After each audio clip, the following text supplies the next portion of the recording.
Marie Ménard, alias Au lit avec Anne-Marie. Elle est professionnelle en sexologie, autrice et créatrice de la plateforme Espace Intime. C'est des consultations virtuelles en sexo. Merci beaucoup d'être là, Anne-Marie. On voulait te parler parce que on suit de ce que tu fais. Et il y a une de tes publications Instagram qui nous a fait beaucoup réagir, surtout parce que les commentaires qui suivaient, on les trouvait parfois étonnants, parfois même violents. Tu parlais, entre autres, du fait que beaucoup de femmes sont dans des rapports sexuels, souvent sous les pressions de l'autre, par obligation. On disait tout à l'heure avant la pause, par pitié, mais c'est surtout par obligation, parce que le conjoint fait des pressions.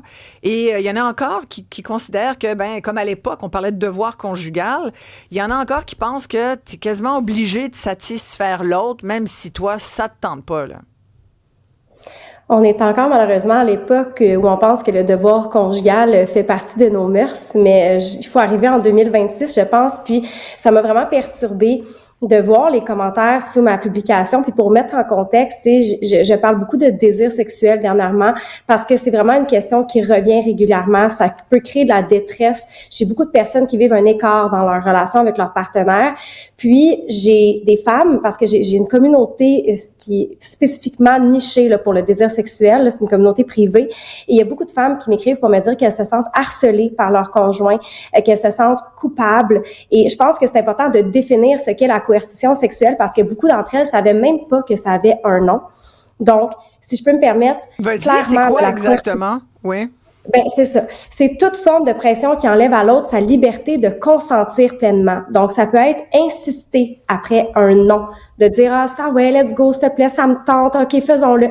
Faire sentir l'autre coupable, se refermer, bouder sa partenaire parce que il ou elle ne veut pas avoir de rapport sexuel, c'est de punir émotionnellement, c'est de dire à l'autre qu'il ou elle n'est pas normal de pas avoir de désir, que si tu m'aimes, t'aurais envie, et de menacer aussi subtilement la relation. Puis on le voit dans les commentaires, il y avait beaucoup d'hommes, malheureusement c'est des hommes, là, c'est pas genré, là, mais il y avait beaucoup d'hommes qui disaient, prends-toi une maîtresse puis ça va bien aller, mais c'est vraiment pas ça la base, là. Ouais, c'est pas ça le but non plus. Il y a Linda qui nous écrit, là. Ouais, elle dit « Je n'ai jamais fait l'amour par pitié ou par nécessairement obligation, mais j'ai déjà fait quand ça me tentait pas. Grosse erreur, je n'avais pas de plaisir. Au contraire, ça me chatouillait tellement que je n'arrêtais pas de rire. J'étais sur la fin de ma relation de couple. Ça l'a convaincu de me quitter. J'étais soulagé car incapable de le laisser. De la laisser, c'est important de le mentionner. » Ben c'est ça, tu sais, je pense que le consentement, c'est pas de dire oui pour avoir la paix. Et j'entends ça énormément dans mes consultations ou à travers mes plateformes. C'est pas un oui qui est libre, c'est pas un oui qui est enthousiasme, qui est éclairé. Puis ça, ce sont les piliers du consentement. Puis au bout de la ligne, c'est contre-productif parce que ça finit par tuer le désir. Donc, le désir fonctionne avec deux systèmes. Il y a le frein et il y a l'accélérateur. Puis quand il y a de la pression, il y a de la culpabilité ou il y a de la peur, ben il y a un frein qui s'active et là le cerveau ne peut pas se sentir attaqué, obligé, inadéquat puis avoir du désir en même temps. Donc il y a rien de sexy dans le fait de mettre de la pression à son ou sa partenaire, c'est juste en plus c'est physiologiquement incompatible avec le désir. Mais ça arrive tellement souvent, Anne-Marie, puis il y a des sondages qui le confirment régulièrement. J'en ai consulté un où il disait récemment au Québec, une femme sur 5 dit qu'elle admet se contraindre régulièrement à des rapports sexuels. On le voit chez les jeunes aussi. Puis Florence, t'as ton expérience aussi. Puis vous êtes beaucoup de filles à vivre ça dans ta gang. Oui, mais moi, c'était vraiment beaucoup pendant mon adolescence. C'est quand tu as tes premières relations, puis tu découvres ta propre sexualité. Ouais. Puis tu veux pas te déplaire à l'autre. Tu as peur de te faire abandonner, tu as peur d'avoir l'air pas willing. Ça arrive souvent. Puis des fois, ça passe par des petits commentaires du genre, si tu m'aimes, tu ferais l'effort qu'on couche plus ensemble ou tu veux pas coucher avec moi, fait que ça veut dire que tu m'aimes plus, tu sais. Puis après, tu fais beaucoup de thérapie pour finalement être capable de dire non à quelqu'un. Mais ça, c'est quelque chose qui s'apprend vraiment beaucoup, là, parce que je pense que quand tu pourrais nous le dire, Anne-Marie, une certaine peur de l'abandon en relation quand t'es jeune, mais c'est peut-être ça aussi qui te pousse à pas vouloir déplaire à l'autre personne. Anne-Marie? Définitivement.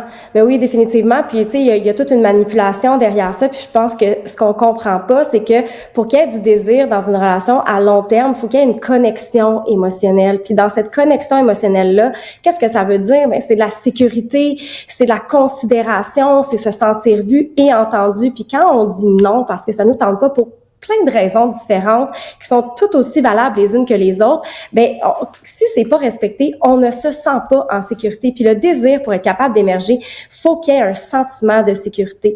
Fait que je pense que les femmes vivent ça particulièrement parce que ben tu sais, sans tomber là, dans des gros discours militants, là, il faut être conscient qu'il y a des variations hormonales. On est sur un cycle de 28 jours. Les hommes, eux, sont sur un cycle de 24 heures. Et on aimerait-tu pas ça, être sur un cycle de 24 heures, nous autres aussi? Il y a toute l'histoire de la charge mentale, la fatigue et le désir réactif. Les femmes ont un désir réactif. Et ça, plus on va être éduqué sur le désir réactif, plus on va savoir quoi faire pour allumer ce désir-là et cesser la manipulation pour avoir du désir qui est pas vraiment là. Mais Anne-Marie, tu sais, je regardais encore une série cette semaine là où c'était la femme qui semblait être très, très, très en demande alors que le gars, ça y tentait moins. Puis ce que je veux dire par là, c'est que tu prends toutes les séries actuelles, les modèles qui sont envoyés aux couples, sont des modèles hyper sexualisés avec une hyper sexualité où c'est comme, écoute, c'est pas compliqué. Heureusement qu'il travaille parce que sinon il ferait juste baiser dans la vie, ce qui n'est pas la vie, tu comprends? On n'est pas tout le temps en train de se mettre quelque part, ça se peut juste pas, on est aussi fatigué. Fait que c'est ça qui marche pas. Je me dis, voyons, Seigneur, pourquoi autant de scènes de cul dans les tu sais, je veux dire, on a il y a des beaucoup d'auditeurs qui sont frustrés. Je veux juste glisser ça. Tu sais, il y a Patrick, Patrick a dit encore sur le dos des hommes. J'aimerais dire à Patrick que la coercition sexuelle, c'est ça qu'on parle. Moi, je me suis pas senti comme ça dans ma vie. Je dois le dire. Je me suis jamais senti obligé de le faire. Je pense réellement que les femmes subissent ça plus que les hommes. C'est pas une question des deux sexes. C'est pas vrai, ça. C'est vrai que les hommes, on se permet de se dire parce qu'on est les gars. C'est vrai que c'est ça. Donc oui, un peu, c'est une question de revoir nos messieurs. Ce que je disais, c'est que la société vous donne des munitions pour penser que, ben oui, il faut en avoir du sexe, puis si ta blonde, ça y tente pas 3-4 fois par semaine, elle n'est pas normale. N'est-ce pas, Anne-Marie? Ben tout à fait. Puis tu sais, c'est pour ça tantôt j'ai dit c'est pas un concept qui est genré. Là, évidemment, c'est sûr qu'on est en train de remettre ça sur le dos des hommes entre guillemets, mais allez voir dans les commentaires de mes vidéos, les femmes le disent, il y en a beaucoup qui veulent même plus être en relation tout simplement, là, complètement, parce qu'elles ne veulent plus se soumettre à ça. Puis je pense qu'il y a une discussion à avoir au niveau social par rapport à ça. C'est pour ça qu'on en parle.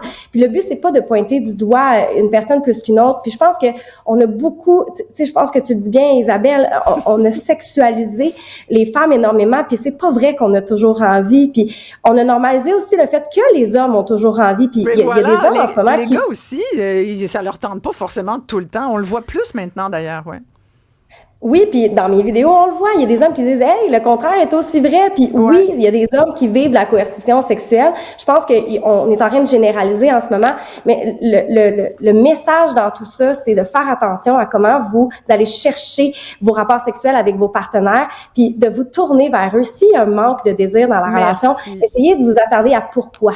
Merci tellement, Anne-Marie Ménard, alias Au lit avec Anne-Marie. Merci à toute l'équipe, Florence Lamoureux, Marianne Bessette, Sébastien Laperrière à la technique, mise en ligne, Maxime Trouleau, Olivier Guillet. Merci. Ben oui, merci pour la belle semaine. Et à vous, merci beaucoup. On vous embrasse à lundi.